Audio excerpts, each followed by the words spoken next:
अपने नाज़रीन को अपडेट करते चले कि पाकिस्तानी फतह एक मिसाइल सिस्टम से भारतीय नाम नेहाद दिफाई निज़ाम जमीन बोस। फतहवंद मिसाइल सिस्टम से मुतादिद भारतीय अहदाफ को निशाना बनाकर तबाह कर दिया गया है और भारतीय अहदाफ निशाना बनाने की एक और वीडियो मंजर आम पर आ गई है, जो कि आप आज न्यूज की टेलीविजन स्क्रीन पर मुलाहिजा कर रहे हैं। भारत पर हैबत तारी करने वाला फतह मिसाइल 120 किलोमीटर की हद तक जरब का हामिल है, जिससे दुश्मन के बड़े ठिकानों को आसानी से निशाना बनाया जा सकता है। ये फुटेज आप हमारी टेलीविजन स्क्रीन पर मुलाहिजा कर रहे हैं। आपको अपडेट करते चले कि पाकिस्तान के जदीद अल फतह मिसाइल सिस्टम में जमीन से जमीन मार करने वाले मिसाइल की 2 इकसाम शामिल है और ये एक इकसाम आपके सामने है कि पाकिस्तानी फतहवंद मिसाइल सिस्टम से भारतीय नाम नेहाद दिफाई निजाम जमीन बोस। फतहवंद मिसाइल सिस्टम से मुतादिद भारतीय अहदाफ को निशाना बनाकर तबाह कर दिया गया है, जिसकी वीडियो आप हमारी टेलीविजन स्क्रीन पर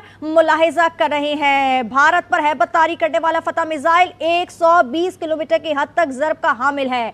फरजाना अली इस वक्त हमारे साथ मौजूद हैं। फरजाना अली, क्या कहेंगी? पहले तो कोई मुल्क बोलने को तैयार नहीं था, स्टैंड लेने को तैयार नहीं था, अब G7 ममालिक भी जो है वो मैदान में आ चुके हैं और कह रहे हैं कि कशीदगी में कमी लाई जाए। क्या कहती हैं, क्या भारत अब अपनी हठधर्मी छोड़ेगा? जी देखिए, अगर हम ओवरऑल काफ़ी दिनों से या एक हफ्ते की पूरी सिचुएशन को देख लें तो आपको लगता है कि पाकिस्तान ने हर सफारती जो एक प्लेटफॉर्म था उसको बड़ी खूबसूरती के साथ इस्तेमाल करने की कोशिश की और अपना पैगाम हर फोरम पे पहुंचाया और लोगों को बताया, पूरी दुनिया को बताया कि उनका केस क्या है और भारत जो अपनी एक अना का शिकार है वो क्या एक जंग मुसल्लत करना चाहता है और उसने जंग मुसल्लत भी की।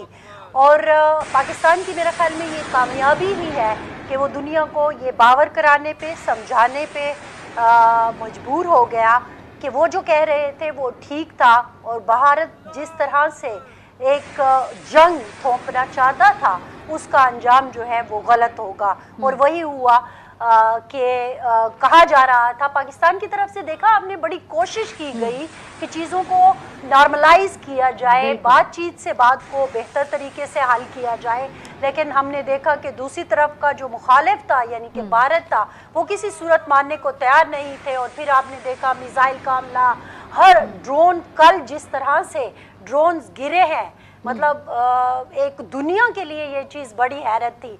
फिर पिछली रात को जो एक जवाब दिया गया वो भी बड़ा बेहतरीन किस्म का जवाब था।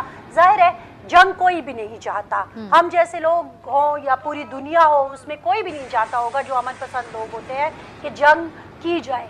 लेकिन हमने ये देखा कि पिछले 2-1 दिनों में जिस तरह से भारत मुसलसल एक एग्रेशन की सूरत में था तो उसका जवाब तो लाजमी था और कौम बिल्कुल। फरजाना, सवाल यही मेरा आपसे था कि पाकिस्तान ने जो है वो भारत को मुंह तोड़ जवाब दिया है, 80 से ज्यादा ड्रोन जो हैं वो उसके तबाह कर दिए। इसका ये मतलब है कि पाकिस्तान ने भारत को 88 से ज्यादा मर्तबा मुंह तोड़ जवाब दिया है। अब आप क्या समझती हैं कि कशीदगी में कमी आएगी, भारत में थोड़ा टिल डाउन होगा, थोड़ा झुकाव आएगा, या फिर इसी तरह ये जो सिलसिला है ये जारी रहेगा?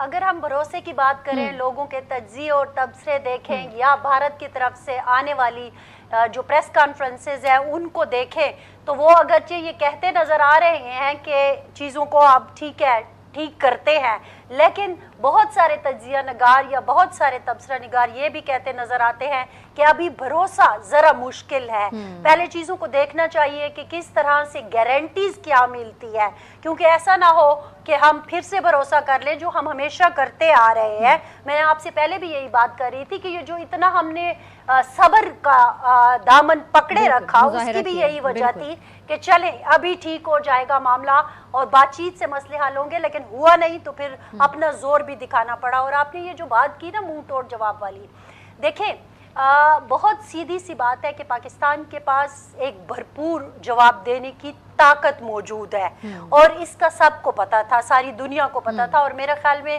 مجھے ایسا لگتا ہے کہ شاید بھارت جو ہے وہ مس کیلکولیٹ کر گیا. وہ ہمیشہ سے ایک زوم میں مبتلا رہے ہیں کہ وہ اس خطے کے سب سے بڑی طاقت چونکہ خود کو سمجھتے ہیں, تو اس لیے انہوں نے شاید انڈر ایسٹیمیٹ کیا ہے یا اوور کانفیڈنٹ ہو گئے.